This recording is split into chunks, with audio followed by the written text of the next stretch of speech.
یہ قصاب کا کام کرتا ہے، جانور ذبح کرتا ہے، اس کا خون بولا، اس نے کہا گردن ذبح کر دو۔ اور حضور یہ جو تیسرا ہے نا، یہ انگریزوں کی، اس کا باپ دادا انگریزوں کے کتے نہلاتا تھا، اس نے کہا ٹکڑے کر کے کتوں کے سامنے ڈال دو۔ اور یہ جو ایاز ہے نا حضور، یہ قوم کا سید ہے، نبی کا خون ہے، آل رسول ہے، تو خون بولتا ہے، خون ہے بولتا ہے۔ میرے جملے کا وزن کرنا، اس نے کہا خون ہے بولتا ہے، یہ سید ہے۔ تکبیر،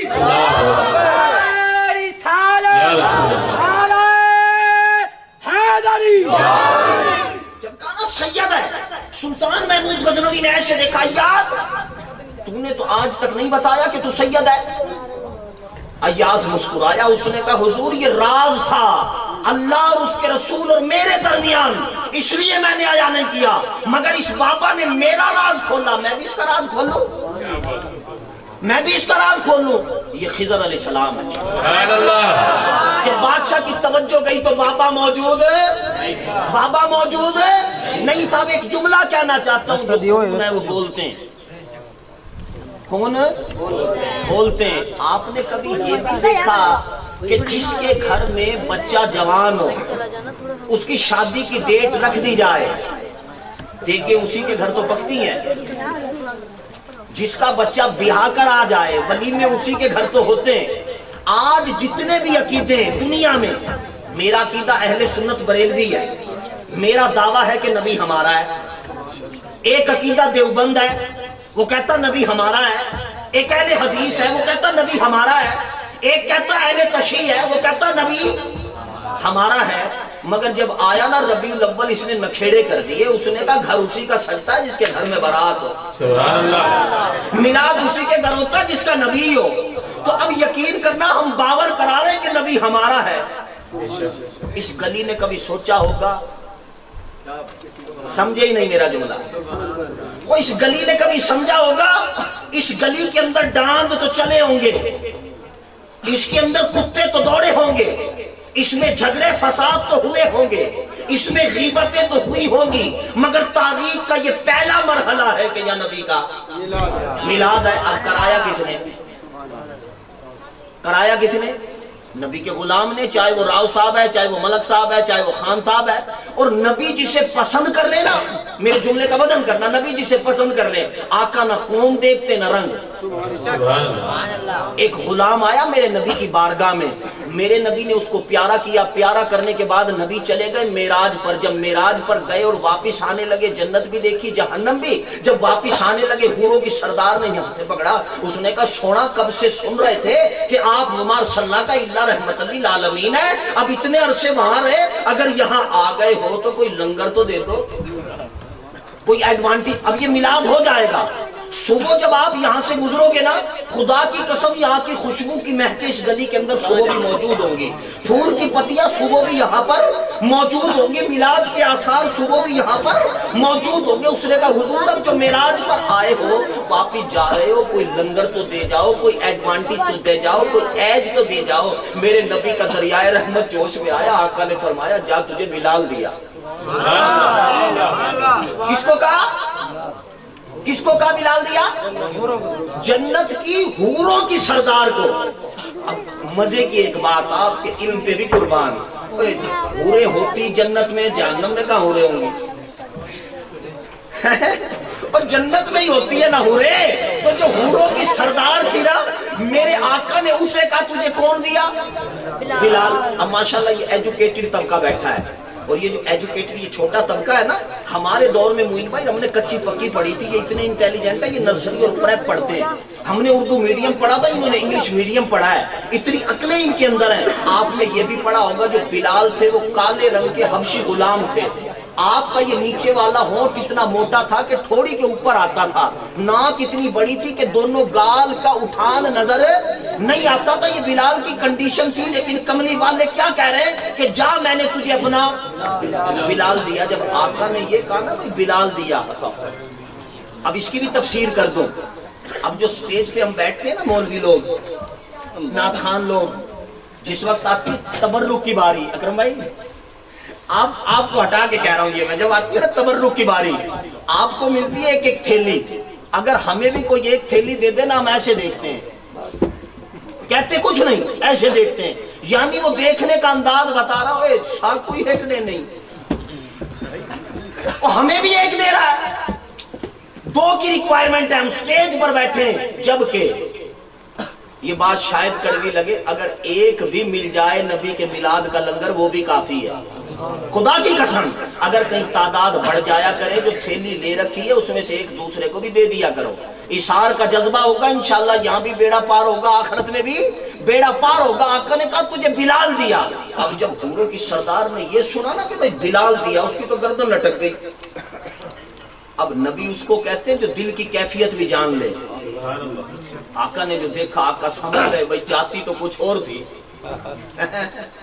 چاہتی تو کچھ اور تھی، دے ہم نے کچھ اور دیا۔ آقا نے کہا خیر ہے، پریشان ہو گئی؟ اس نے عرض کی سونا دیکھو نا، میں حوروں کی سردار اور وہ حبشی غلام، میں حوروں کی سردار اور وہ حبشی غلام۔ آقا مسکرائے، فرمایا یہ تو ہم نے کرم نوازی کی، تجھے دے دیا، بھی جا کے بلال سے نہیں پوچھا، پتہ نہیں تجھے قبول بھی کرتا ہے یا نہیں، پتہ نہیں تجھے قبول بھی کرتا ہے یا نہیں کرتا۔ اگلی بات سننا، ہم جو نبی کا میلاد مناتے ہیں، پتہ لوگ کیا کہتے، کہتے جی دیکھو جی 10,000 خرچہ آیا، 10,000 خرچہ آیا میلاد پر۔ اگر یہ 10,000 کسی غریب کو دے دیتے، یہ میرے سکندرآباد کے اندر ہے فتوے، کہتے ہیں جی یہ 10,000 کسی غریب کو دے دیتے۔ میں نے اسی مولانا سے ایک سوال کیا، میں نے کہا جی یہ تو بتاؤ، یہ جو بکرا عید والے دن 2.5 لاکھ کا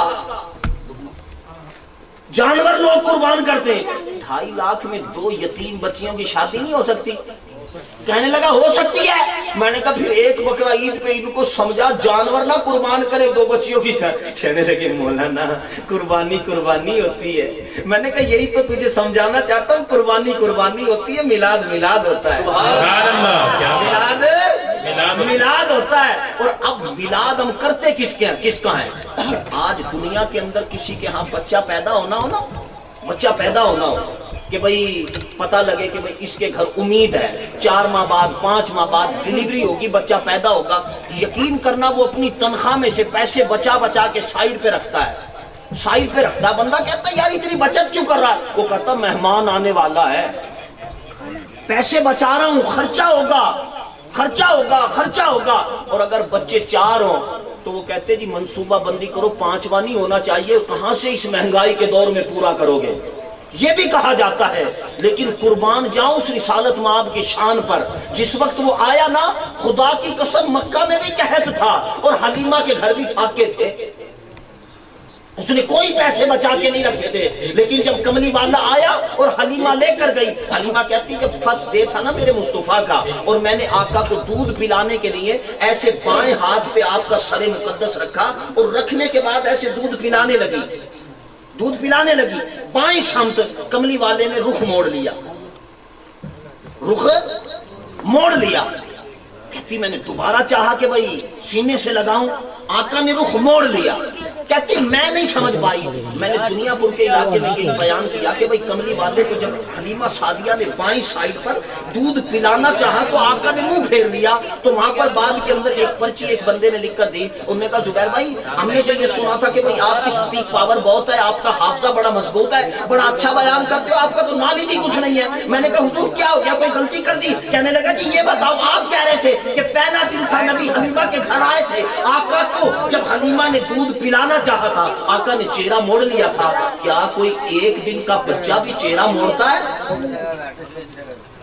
میں نے کہا یار تو نے قرآن نہیں پڑھا کبھی؟ کہنے لگا پڑھا تو کئی بار ہے۔ میں نے کہا پھر تجھے قرآن میں کچھ نہیں ملا؟ اس نے کہا مجھے تو نہیں ملا، کوئی توجہ دلا۔ میں نے کہا توجہ کر، قرآن میں ہے کہ ایک بچہ پیدا ہوا تھا، ابھی پیدا ہوا تھا مگر قدرت کا ایک نظام تھا، وہ فرسٹ بچہ تھا دنیا عالم کے اندر کہ بچہ تو تھا مگر باپ نہیں تھا۔ اگر قرآن میں نہ ہو تاریخ کی گردن سکندرآباد کے چوراہے پہ قلم کر دینا، خون معاف ہوگا۔ بچہ پیدا ہوا مگر اس کا باپ نہیں تھا۔ جو تھے نا جلنے والے اس بچے کے خاندان تھے، وہ اکٹھے ہو کر آ گئے۔ اس نے کہا بڑا پیارا موقع ملا، یہ مریم تو کہتی تھی میں پاک دامن بی بی ہوں، نیک پارسا ہوں، اب اس سے جا کر کے پوچھو اس بچے کا باپ کون ہے۔ وہ لوگ اکٹھے ہو کر آئے، آ کر کہنے لگے کہ مریم بتا اس بچے کا باپ کون ہے۔ آپ جلال میں آ گئی، آپ نے کہا بدبختو مجھ سے کیا پوچھتی ہو، اس سے پوچھو۔